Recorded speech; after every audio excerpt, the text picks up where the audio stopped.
بسم اللہ الرحمن الرحیم۔ السلام علیکم ورحمۃ اللہ وبرکاتہ۔ روزے کا بیان۔ روزہ شریعت میں اسے کہتے ہیں کہ انسان صبح صادق سے پہلے غروب آفتاب تک بنیت عبادت اپنے آپ کو قصداً کھانے پینے اور عمل زوجیت سے روکے رکھے۔ اسلام کے جیسے اور احکام بتدریج وقفہ وقفہ فرض کیے گئے ہیں، اسی طرح روزہ کی فرضیت بھی بتدریج عائد کی گئی۔ نبی کریم صلی اللہ علیہ وآلہ وسلم نے ابتدا میں مسلمانوں کو صرف ہر مہینے 3 دن کے روزے رکھنے کی ہدایت فرمائی تھی، مگر یہ روزے فرض نہ تھے۔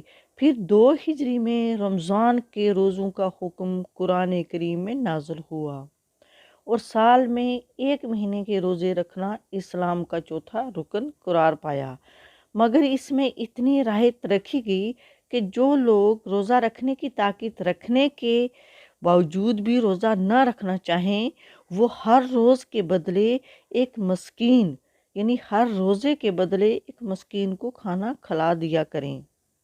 بعد میں دوسرا حکم نازل ہوا کہ عام لوگوں کے لیے یہ رعایت منسوخ کر دی گئی اور یہ رعایت صرف ان لوگوں کے حق میں باقی رکھی گئی جو روزہ رکھنے کو تو رکھ لیں لیکن بھوک پیاس برداشت ان پر دشوار ہو جائے، بہت ہی مشقت اٹھانی پڑے، مثلا زیادہ بوڑھے مرد یا بوڑھی عورتیں یا حاملہ یا دودھ پلانے والی عورتیں۔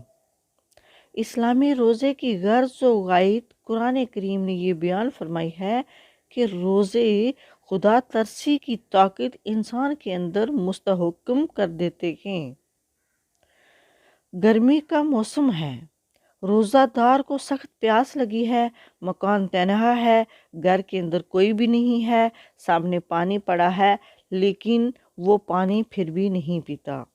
روزے دار کو سخت بھوک لگی ہے، اکیلے میں بیٹھا ہوا ہے، بھوک کی وجہ سے جسم میں ضعیفی آ گئی ہے، پریشان ہو گیا ہے، اچھا کھانا بھی ساتھ میں سامنے ہے لیکن وہ روزے کی وجہ سے نہیں کھائے گا۔ ایک اور حدیث شریف میں یہ ہے کہ روزہ سپر ہے، جب تک اسے پھاڑا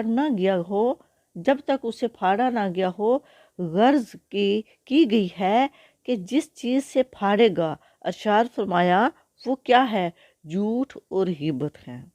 الغرض گناہ و معصیت کسی قسم اور کسی وجہ کی بھی مسلمان کے لیے ہر زمانے اور ہر موسم میں حرام ہے، لیکن رمضان کے ماہ مبارک میں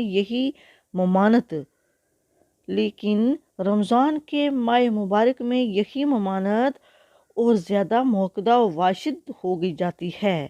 بدگوئی، بد نظری، بد زبانی حرام ہمیشہ ہی ہیں، رمضان میں کہنا چاہیے کہ حرام تر ہو جاتے ہیں، اور دن تو خیر اتنی بڑی عبادت حکم الہی کے احترام میں نفسیاتی لذتوں سے دوری ہی میں بسر ہوتا ہی ہے۔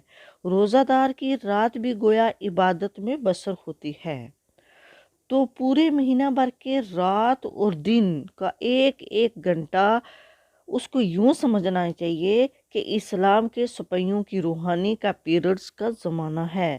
غفلت کسی لمحہ کے لیے بھی سامنے نہیں آنی چاہیے۔ والسلام۔